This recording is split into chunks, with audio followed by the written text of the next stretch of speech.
Tell us about homelessness in LA County. It's unacceptably large and dire. We've got 50,000 people who are unsheltered. 88 cities. 120 unincorporated areas, bigger than most states. This work has always been hard, but it's never been hard like it is now. This is driven by the affordability crisis. People think people don't want to go in housing, but we're humans. Yeah. If you provide the right housing, people will go into housing 100% of the time. We've brought over 1,000 people into the program, and we've removed almost 600 RVs from the public roadway that people were like, I don't want to live in this anymore. Right. You're offering me something better, and I'd happily give it up. When I started working in the district, I'm looking around and I'm like, everybody who's experiencing homelessness is black here. This is just racism. But in homelessness, housing and trust. Who do you trust to have this conversation with? Because that's who I need you to have the conversation with. Really, the only thing that matters is telling the stories of both people we're helping and the people who are helping them. Carter Hewgley has a tough job. He is the senior manager for LA County's homeless initiative. He oversees the relationships with 88 different cities. We talked to Carter about encampment resolution and how it's housing that solves homelessness, not criminalization. We get a little bit of his backstory and why he does this work and so much more. You're going to love this podcast. Thank you for taking the time. It's first time meeting. My pleasure. Thanks for having me. And you run homelessness, the homeless initiative for LA County. Well, I don't run it, but I am part of the team that helps lead it, yes. What's your title? I'm the senior manager at the LA County Homeless Initiative. I oversee the county's relationship with the 88 cities in the county and our councils of government, and I oversee large-scale in-camera resolution for the county. That is a big task. It is. I mean, 88 cities. 88 cities, 120 unincorporated areas. Wow. Yeah. Wow. Bigger than most states. Yeah. And you have both urban and rural homelessness. Yes. So we're going to go down the path here, and we're going to end with hope. Yeah. I really believe we have to be honest about any social crises in front of us, but we have to do so in a way that provides hope, because this work has always been hard, but it's never been hard like it is now. I feel that way. You know, I think all of us do. Yeah. Tell us about homelessness in LA County. It's unacceptably large and dire. You know, for LA County, we've got 50,000 people who are unsheltered. That's part of the population I'm focused on with my work, and it's everywhere. So I don't know a single city that isn't experiencing a crisis within the county, and the unincorporated areas of the county sort of experience a disproportionate share of homelessness. Across the West Coast, obviously, we have a lot of unsheltered homelessness. In Los Angeles, we see a lot of RV, vehicular homelessness in our unincorporated areas. It's been dire for a long time. Obviously, Skid Row has been an unacceptable level of humanitarian crisis for far too long. And I think what has happened is it's happening everywhere because of the affordability crisis. And so it's huge in scale, but it is also huge in resources. And it's one of the few jurisdictions in the country that has really put its own money where its mouth is in terms of saying, like, we're going to tax ourselves to respond to this. Right. That response is fairly nascent. I mean, that tax passed in 2017. So we've been... You're talking Measure H. Measure H, yes. Right. So the system of response to this huge crisis is relatively new, if that's fair to say. So it feels like you're sort of on the leading edge of building a system of support and care for a crisis that's been decades and decades in the making. Historically, Los Angeles, putting the city and the county together in that statement, has always done too little, too late.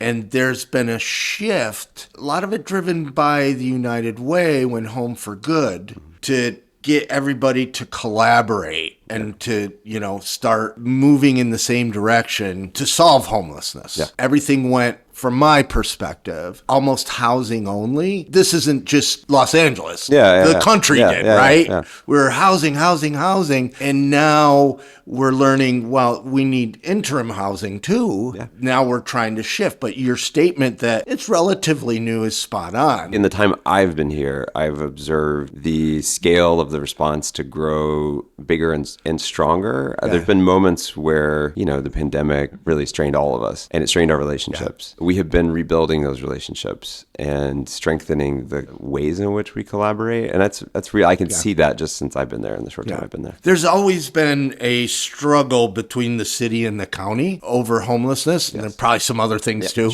You know what I mean? Yeah. It's probably not just homelessness. What I call bob and weave. Like sometimes it gets better, sometimes it gets worse, sometimes it gets better. And you have new politicians, new seasons, new funding, and different things happening. I know now the county is looking at a feasibility study to see if they should leave LAHSA. I wouldn't describe it that way exactly. It's a feasibility study to create a department focused on homelessness. Got it. And that changes the focus of LAHSA, but I wouldn't describe it as leaving LAHSA. Got it. It's sort of like changing what are we collaborating on and how are we doing that collaboration? For those that don't know, LAHSA is made up of 5 commissioners from the city and 5 from the county. No, I don't know the exact breakdown, but it's a county-city thing. Yes. So the county is going to is trying to maybe steer LAHSA in a different direction. Is that a better way to say it? The language of it is like focus LAHSA on its COC responsibilities. Got it. But I think the feasibility study is about if the county were to create a department, what would that department focus on, and how would it do that, and how would it collaborate with LAHSA? The historic frustrations between the city and the county, they're not just between the city of Los Angeles and the county. You know, I oversee all of the relationships with all of the 88 cities, and I think every city's got some notes for huge. How has the county shown up to support the needs of the people who live here? What's been exciting about the last 2 years of my life has been taking the resources that the county does have and really proving like, well, I hear you. I believe you that we haven't done enough. So let's change that. Let's change the partnership. Let's listen to each other and show up when we said we would show up and deliver what we said we would deliver. And obviously we can't do it everywhere at the same time. But we're 88 cities, and you don't have unlimited funding or time. But I hope if you had my city colleagues here that we've been partnering with, they would tell you that like we're changing that dynamic because we can't get out of this as 88 independent entities. We got to get out of this together. Well, that was going to be my next question, but you kind of already answered it. You can't please everybody all the time, and if you're trying to manage relationships with 88 different entities, and then there's unincorporated areas, that's a tough gig. How do you go about doing that? As homelessness grows, people are getting frustrated and they're pushing for laws that criminalize homelessness, which will only make the problem worse. Invisible People reaches more people, educating them on homelessness than all other homeless sector nonprofits and campaigns combined. But we do it on a limited budget. We don't have the funding they do. We are mostly funded by individual donations. And now that the economy is struggling, individual donations are disappearing, and we need you. I get it. You might not have the money to donate. Many people are struggling right now. Please share our content, share our videos. It really matters. And if you do have some funds and want to help be part of the solution to solve homelessness, please visit invisiblepeople.tv/donate. Our important work stops without you. If you're trying to manage relationships with 88 different entities, and then there's unincorporated areas, that's a tough gig. How do you go about doing that? I mean, you already explained a little bit of it. But you get strategic. You want to enter into it with a desire to partner with everybody, but some cities don't feel the same way about this crisis that I do and that the county leadership does, and aren't interested in partnering. So, okay, we're going to partner with people who are more ready to partner, and we'll come back to you. We're not going to abandon you. So we've been focused a lot on like the cities that are saying this crisis is unacceptable and we want to do something about it with you. And then we're responding with like, well, let's do something together. Let's not have something happen to you. I think one of the lessons from COVID for me was, we did some really big things. Project Roomkey was really big and transformative, but it happened to a lot of our jurisdictions. Like a hotel suddenly was there and they didn't have a lot of like say in it. And it didn't feel like it was a part of a solution that they helped design or participated in deciding like who's coming in. And so what we've tried to rethink is like, how can we open up and site interim housing in a way where the community that it's in feels like it's there to benefit Takes them. ownership. Yeah. Has some agency. Yeah. And how do we form partnerships between jurisdictions? Like how do we have, Compton and Long Beach are right next to each other. How do we let the resources in one benefit the crisis in the other? And I think we found some creative partnerships. And that's where the hope is for me is, we could talk all day about places that aren't willing to do what we need to do, but there's other places that are. Right. Lots of evidence that we can do this when we partner. So yeah, COVID was obviously a huge change in a lot of ways. The CDC recommended that homeless tents could stay up. All of a sudden, there was this growth of visible encampments. Not necessarily homelessness grew, but it looked worse. It looked worse, and that got the public really freaking out. Yeah. It changed a lot as we were moving forward, like a push for criminalization. Yeah. I used to work in a different continuum where most homelessness was sheltered. The tiny portion of homelessness that was unsheltered is still what we spent most of our time talking about. Right. So I think I always sort of knew that one tent is one tent too many for most people. It still looks worse. It kind of doesn't matter how many tents there are. And so I think one of the things that I noticed during COVID is we're denying the reality that people are seeing. Even if you and I both know that their number of people hasn't increased, it's not gonna work to tell them it's not worse because they're just looking at it saying like, well, this looks worse. And I think one of the things in this work that's been helpful for me as a public administrator is like realizing homelessness does have an intersection with like your community and its cleanliness and the sanitation and the public safety and the sense of order. And it doesn't have to be like one against the other. Like I can help you have community that feels like yours by housing people. Right. And we can clean it up, but we're going to clean it up by housing them first, and then we're going to clean it up, and we can all get what we need out of it. That's such a tough battle. It is. That's primarily, we're a nonprofit media publisher trying to change the story of homelessness. So a big percentage of our messaging, I'll give you an example, is we followed a woman here in San Diego from her tent to her home. Mm-hmm. And what we're trying to do both visually and through sound bites is say, okay, you don't like these tents, you don't like that tent across from your school or from your place of work. Well, the only permanent solution is housing. A place for her to be. Yeah. 100%. I've been really proud because I the work you're doing is so important, and I know government's pretty bad at like telling our story. I've been really impressed with LA County's communications efforts because if you go to the Pathway Home website, which is the program my team oversees, they're filming every single one of these operations, and they're centering the stories of the people that these in-camera resolutions are happening to, getting us out of the way and saying like, well, tell me about what your life was like, and then show me where you're living now, and tell me what this feels like. And I think you kind of can't watch these videos without realizing like there's really only one thing we need to do, and it's respond to these people's crisis with dignity and our humanity and give them what they need. And then you're going to get what you need. That's a good segue to tell us about Pathway Home. So Pathway Home, we launched in August of 2023. And we said, let's use this declaration of a state of emergency to cite more non-congregate interim housing. But let's not just do that, because that was sort of the Project Room Key model. Is like open a hotel, fill it, and keep people safe. We decided to name it what it has to be. Let's box it in with a title that has to live up to its name. And so Pathway Home is not only interim housing sites, it's a funded exit pathway for people who come in. So everyone who comes into Pathway Home, you're also going to get a comprehensive service connection on site. We bring literally the whole county government and as much state and federal government as we can to get you enrolled in health insurance, get you your IDs, get your documents that help with your housing process, connect you to a housing navigator, connect you to a case manager, connect you to life skills development. And we're doing that literally at the hotel. All you got to do is walk out of your room. Along the way, we're also working with you on whatever pathway to permanent housing is going to work best for you. And if you don't have one, we've already front funded a time limited subsidy. We launched it a year and 5 months ago. We've now done 27 operations in 14 of our cities, 10 of our unincorporated areas.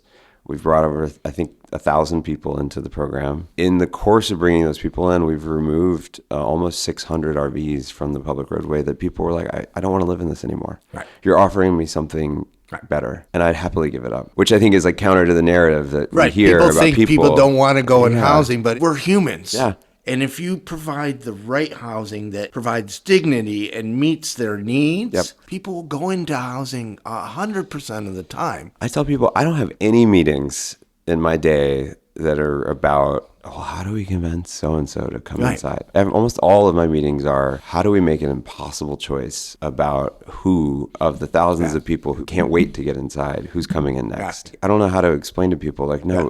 What I try to do is I say, indoor plumbing is awesome. Yeah. Who wants to shit outside? Showers, all that. And I try to put it in a perspective that the person can relate to, whether it works or not. I don't know. Hopefully someday I'll be able to test some of this stuff. Yeah. It is one of the harmful beliefs that the public holds on to. Yeah. I think another one is they don't understand Los Angeles, both the city and the county. Yes. Housing more people than it ever had. But because of the affordable housing crisis, there's more people coming into homelessness than you're able to get out. And that is the problem. That's the crisis. It is. And it's exacerbated by, the drugs are getting cheaper and stronger. And the mental health deterioration is worsening and the systems of care are not there yet. Right. There's a lot of promise. There's a lot of big things that have been passed to sort of put money into that and the build out of beds, but they're not there yet. And so this is driven by the affordability crisis, and it's exacerbated by the other humanitarian forces that are sort of like making people's crisis worse. Yeah. And I think, everybody's experiencing it. Our unsheltered folks are experiencing it. They're in dire situations. And the people who want them to get inside are seeing them struggle immensely. Yeah. And we sort of have to speak to all of that reality. One of the secrets to like this municipal collaboration, like how do we get cities to partners? We're just honest with them. I don't like to overpromise. I don't like to say like, I'm going to work a miracle. All the challenges of these individuals are going to go away overnight. No, what I'm going to do is I'm going to open a site and I'm going to bring your unsheltered community into it. And you're going to go from having to respond to calls for service at 6 different locations across a park to one location is a provider who knows how to meet them where they are and provide support. And so you're not going to have to come as often. You're not going to have to go to as many places. We're in this together to help these people stabilize. And that honesty of like, this isn't going to be easy. This isn't a miracle. It's just a place for them to exist that has supportive services. I have found that honesty is like, thank you for saying it. Yeah. Thank you for not pretending we're going to wave a wand. It's one of my pet peeves about how we message homelessness. Mm-hmm. It is a criticism, but I know how it evolved. You don't go to your class reunion and raise your hand and say, I was laid off or something bad, right? Also, fundraising played a big role in this. So we just naturally want to say, we're ending homelessness. We're ending homelessness. We're ending homelessness. Where we need to say, hey, we're doing better than we ever have, but we can't keep up with all the new people entering into homelessness. Yep. We need your help. We've always shown well-behaved homeless people in beautiful apartments. Yep. If you watch our Finland documentary, we do the most authentic look at housing first because there's a kid, he's still using, his room is a mess. And, when I asked the executive director about it, she says, some people don't get better. Some people it takes a while to get better, but he's no longer homeless. Yep. And this provides his best opportunity to get better.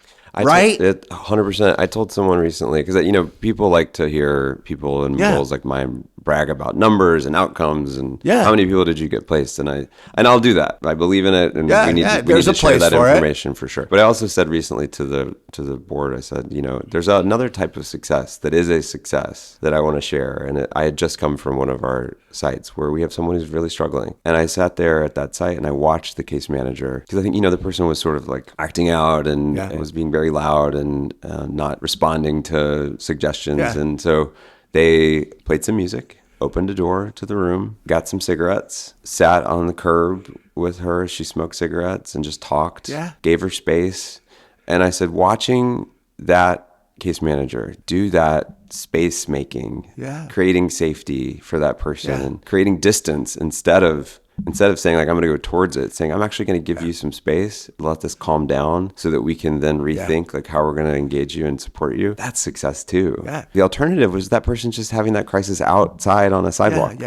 Ian DeJong did a video after one of our podcasts that he comes out and says, we have to redefine success. It just can't be this ta-da, magic, we've solved homelessness. It has to be more reality, and in a way to acknowledge, like the case manager that you said. I used to work at Path Achieve Glendale, which is now Essentia. Well, I started working at the winter shelter. It was a temp job. And I just started doing this at the same time. And it was the last night of the shelter before it closed. The tensions are high. They're going to be back outside the next day. And I got this weird idea. How about if I bring in an ice cream truck and give everybody ice cream? So it was the easiest fundraising. So for some reason, people like to donate to food, right? So I brought in an ice cream truck for the winter shelter that everybody got whatever they wanted for free. Tempers were high. Somebody hit another person with a chair. It was just madness. It was going to be, everybody had their ice cream, went in and went to bed. It was great. It was, so anyways, you reminded me of that. How did you start in this? How did you get to LA? Most immediately, I was working on homelessness in Washington, D.C. for the city of Washington, D.C. Started my public administration career there. I'm not a person who experienced homelessness. Closest for me was when I came out. I came out into a family that I love and they love me, but it was sort of clear I couldn't stay in my home. And so my brother sort of took me in. I understand the fine line of housing instability. For me, more of I believe it than I personally experienced it. And I feel like when I started working in the district, I'm looking around and I'm like, everybody who's experiencing homelessness is Black here. This is just racism. And this is happening too easily to our Black and African American neighbors. And what am I doing not helping? I don't know. It just feels like I can't know that this is happening and not work on it. I would love to work on other things, but as long as people are living outside, this doesn't make any sense to me. I worked in DC for a while, and what I liked about that is DC is a place, it's got a lot of serious people who are like, I couldn't do it. Oh my gosh, props to you. And I worked in FEMA, so I respond, I think, well to emergencies and crisis, and I like LA a lot, and I wanted to keep working on homelessness. So came to LA with my husband and led Home for Good for a while, and just realized, I think, from my emergency management background and my public administration background, I've got something to contribute.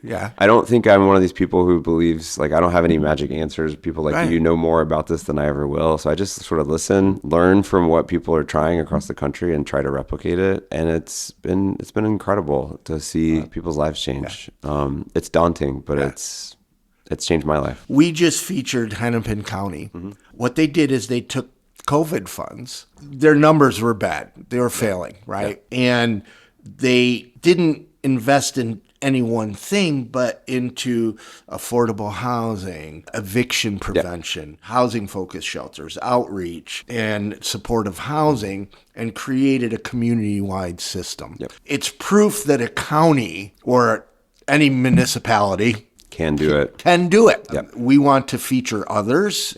That was just the first. We went to Finland, highlighted how they're doing it, and people said, oh, we can't do it here. So now I'm trying to show, yes, we can, and that was really enlightening to me. And I get why it happens. Each nonprofit or each entity is always, that's their thing. They run a shelter or they run an eviction prevention program or whatever it is. To me, a community-wide system, which is what Home for Good tried to create. I mean, even with faith leaders and everything else. Homeless Services is full of a lot of systems thinkers who understand that you have to do all of it. You have to prevent, and you have to resolve, and you have to stabilize, and every piece matters. The trouble we're in is that we were never given the resources or time to build all of those systems adequately. And in the meantime, a bunch of people have ended up outside. And now we're in the situation where we don't have the prevention systems that we need yet, but we have to get people inside. We have to remind the whole community that we're capable of responding to what they're seeing and experiencing outside. And we have to keep our promises to our unsheltered neighbors. Like, we really are going to come and help you, not just clean up and move you around. We're going to come and offer you something you've never been offered before. Yeah, I like that. Yeah. For me now, it's no longer theoretical. I get to see it Yeah. in every community we do a Pathway Home in, and it's life-changing. So I live in LA County. Our producers live in LA County. How can people, normal citizens, get involved? Well, they just did in a really big way by supporting something called Measure A, which, to be honest, I think is like one of the most important ways people could use their power, is to vote to tax themselves to fund not only the homeless services system, but the affordable housing development that we need in order to stop this crisis from continuing to get worse. So I think that's the thing they just did is really, really rare and special in this country, to people to say, like, not only do we want this to change, but we're willing to pay for the change. And we understand that it's not cheap, because we've been doing this on the cheap for too long and getting cheap results. Too little, with it. too late. Yeah. The other thing is, like, there's so many incredible organizations in Los Angeles. There's like 150 nonprofit organizations that are doing this work that need donations. They need volunteers. They need people to really take the time to understand what this crisis is and isn't, and to believe the stories of that their folks who work in the sector are telling them. And then the other thing I think that we all need to be talking about is, like, what can we all do to make working in this sector more attractive? It's brutal. Right. It is not a sector that rewards you easily for the work. It's hard emotional labor, and there's, a labor crisis that every nonprofit, and people don't understand this, they have a shortage of workers, which puts a strain on other workers, puts a strain on the system, and then it reduces outcomes. And I think what the average person who doesn't work in this, is just stop participating in the consumption of media that demonizes the work of the homeless services system. Because I promise you, the people who are doing everything they can to help work in the homeless services sector.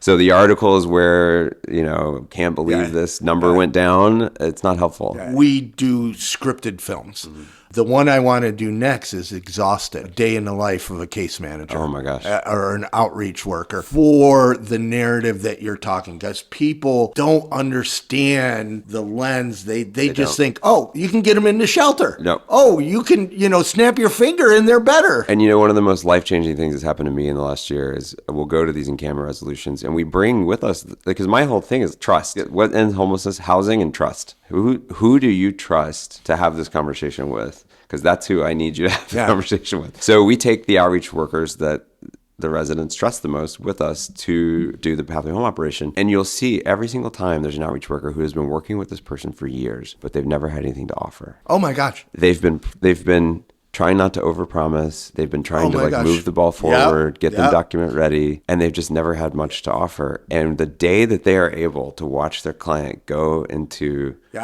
interim housing and get housed, tears just streaming down their face. Right. And most of these people also have lived expertise where they know what this felt like. It has just been so remarkable to watch the outreach teams get to benefit from a solution set that they've been saying we need more of. It's really awesome hearing you acknowledge that, because as an outreach worker and a case manager, I was always curious why I'm being paid, because the only time I had granola bars or water bottle was when media was going out with us.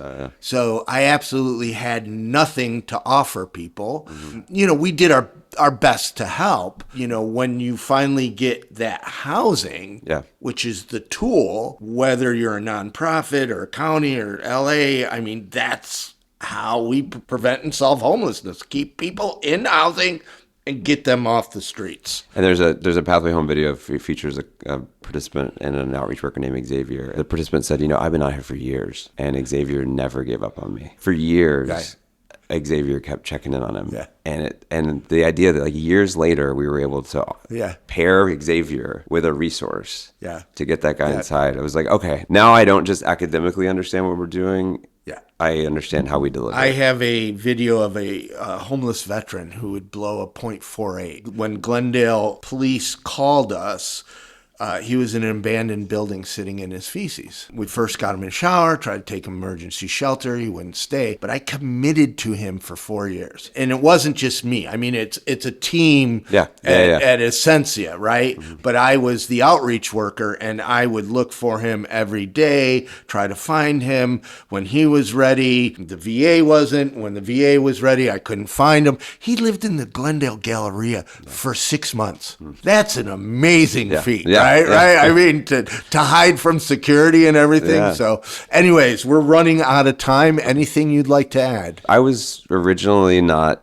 fully appreciative of the role of narrative change and storytelling in this work. I definitely was one of those public administrators who thought data was what mattered. If I just have the data, if I just show them the data. I really, in the course of this work and Pathway Home and Inside, I should have mentioned Inside Safe, the mayor's initiative, which we borrowed heavily from to create Pathway Home. I really started to understand like the only thing that matters is telling the stories of both the people we're helping and the people who are helping them. Yeah. And so the work that you're doing, I really do. I'm not just saying it because I'm sitting here with you. I really have come to believe that there's nothing more important than telling these stories more effectively. Thank you. So thanks. That's my main thing. Thank you.